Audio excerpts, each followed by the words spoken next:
মুন্সিগঞ্জের গজারিয়া উপজেলায় স্থানীয়দের ধাওয়া খেয়ে ১৩টি ঘোড়া জবাই করে ফেলে রেখে পালিয়েছে একটি অবৈধ ঘোড়া মাংস ব্যবসায়ী চক্র।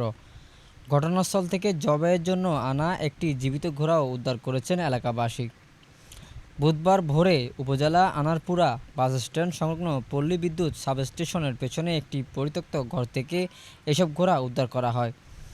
স্থানীয়দের ধারণা, উদ্ধার হওয়া ঘোড়াগুলো জবাই করে প্রায় ৩৫ থেকে ৪০ মণ মাংস সংগ্রহ করে বাজারজাত করার পরিকল্পনা ছিল চক্রটির। প্রত্যক্ষদর্শী ও স্থানীয় বাসিন্দা তোফাজ্জল মিয়াজি জানান, প্রায় ৬ মাস ধরে ওই এলাকায় অস্বাভাবিক কিছু কার্যক্রম লক্ষ্য করা যাচ্ছিল। বিষয়টি সন্দেহজনক মনে হওয়ায় গ্রামবাসী নজরদারি শুরু করেন। বুধবার ভোরে তারা ঘটনাস্থলে গেলে চক্রের সদস্যরা বিষয়টি টের পেয়ে কৌশলে পালিয়ে যায়।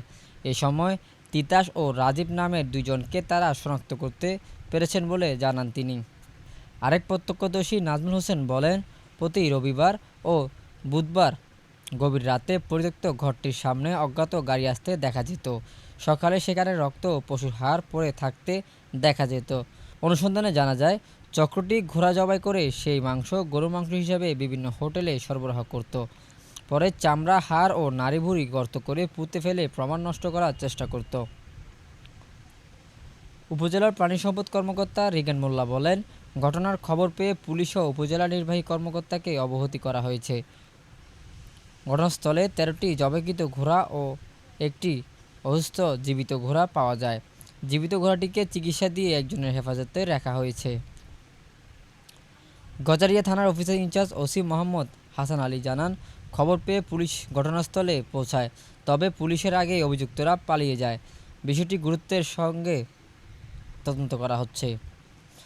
গজারিয়া উপজেলা নির্বাহী কর্মকর্তা ইউএনও মোহাম্মদ মাহমুদুল হাসান বলেন, পশু জবাই ও মাংসের মান নিয়ন্ত্রণ আইন ২০১১ অনুযায়ী ঘোড়া জবাইয়ের কোনো অনুমতি নেই। ঘটনাস্থলে কাউকে আটক করা সম্ভব হয়নি বলে তাৎক্ষণিক মোবাইল কোর্ট পরিচালনা করা যায়নি। তবে পুলিশকে প্রয়োজনীয় আইনগত ব্যবস্থা নিতে নির্দেশ দেওয়া হয়েছে। তিনি আরও জানান, উদ্ধার হওয়া জবাইকৃত ঘোড়াগুলো প্রাণী সম্পদ অধিদপ্তর ও স্থানীয় জনপ্রতিনিধিদের উপস্থিতিতে মাটিতে পুঁতে ফেলা হবে। গ্রাম হলো আনারপুরা গ্রামে দীর্ঘদিন যাবৎ আমরা শুনতেছি এই এলাকায় দুষ্কৃতিকারীরা বিভিন্নভাবে রাত্রে ঘোড়া জবা করা হয়। এলাকাবাসী আজকে এই শুইনা সকালবেলা তাদের প্র্যাকটিক্যাল হিসাব পাইছে, কিছু লোক অস্ত্রশস্ত্র নিয়ে দৌড়ে চলে গেছে। তাদের হাতে তো বিভিন্ন ধরনের আপনার ছুরি বা দামা থাকে, এই জন্য তাদের ধরতে পারে নাই। চিহ্নিতভাবে আমরা যারা থাকবো, আমরা সর্বোচ্চ গ্রামবাসী এলাকাবাসী তাদের শাস্তি চাই। আমরা এই কাজের সর্বোচ্চ নিন্দা জানাই। আমরা দীর্ঘদিন যাবৎ শুনতেছি যে বসুন্ধরার পাশে কবরস্থানের সংলগ্ন অনেকগুলো ঘোড়া জবা হয়। তো কখন আমরা সচক্ষে দেখিনি। আজকে সকালবেলা গ্রামের মানুষজন এখানে যখন আসছে, আইসা দেখে যে সরাসরি ঘোড়া জবাই হতেছে এবং ওরাগুলো বস্তাবন্দি করতেছে।